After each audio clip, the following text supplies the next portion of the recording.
Welcome to the weekend edition of the Fear and Greed Business Headlines. I'm Michael Thompson, and hello to you, Sean Aylmer. Hello, Michael. Now, on weekdays, we're always in a rush getting through the top 5 stories in 5 minutes. On the weekend, though, we can slow down a little bit and pick out the biggest story of the week, our favourite story, the sleeper story, which is the one that tends to fly under the radar, and the most remarkable story. So let's get into it. Sean, what was the biggest story of the week? Markets. Equity markets, they fell, they went up, they fell down again, especially in Australia, less so on Wall Street and in Europe. And this is a global story. When an economy is at an inflection point, which is what's happening in Australia and around the world, it's really quite difficult to see the next few months ahead. It also means there are plenty of investment opportunities.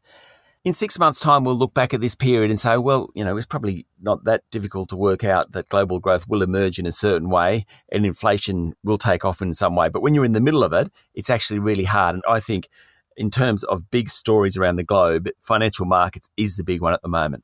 Look, I actually also agree with you on the sleeper story for this week, and it is about Ace Power. 2 in a row, Michael. 2 in a row. I have a feeling, I've just got a hunch that stories 3 and 4, there might be a bit of disagreement on. But the sleeper, we're aligned on it because it's about Ace Power. A German group wants to spend $2.5 billion in Australia on renewables. The thing that makes it such an interesting story for me is not just the amount of money. $2.5 billion is a lot, but the fact that it's kind of a sign of things to come, really. I think so. I think a lot of investors, and particularly European investors who are a little bit more advanced in their thinking around renewables, will come to Australia. There's huge opportunity here. We have such a big landmass. We have so much sunshine, so much wind.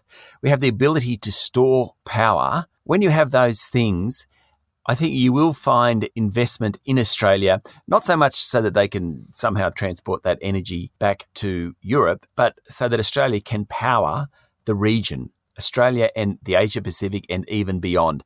That's why I think it is a sleeper story, as you do. Europeans coming, investing in Australian renewables. Yeah, really big opportunity. Remarkable story for the week. Sean, what is your pick?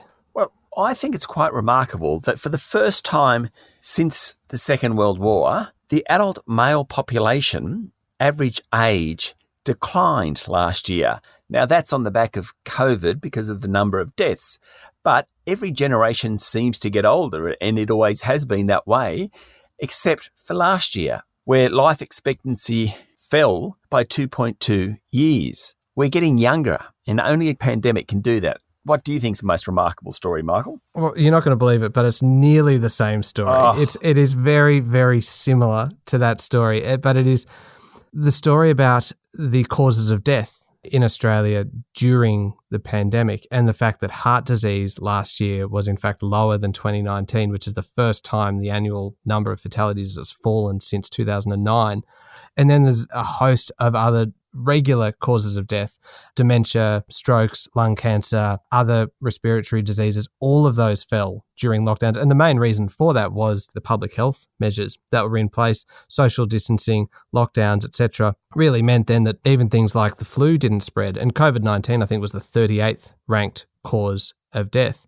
But just the overall flow-on effect of those public health measures on other normal causes of death, to me, makes it the remarkable story of the week. Yeah, I think that's right. Now, Michael, what about your favourite story of the week? Well, my favourite story of the week was actually on Monday, and so I called it very early at the time. Very early. And it is about the European Union wanting smartphones to have a uniform charging cord. So no longer are you going to have to find one charging cord for your iPhone and a different cord for your Samsung phone.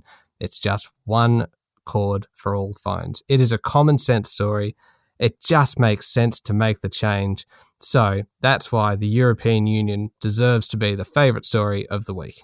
Look, I kind of agree with you, but I don't want to be 3.5 out of 4 here. So I'm going to totally disagree with you and talk about TikTok having 1 billion active users. After just 4 years, it's got 1 billion people using it. Now, school closures, telecommuting, all that stuff has really helped it.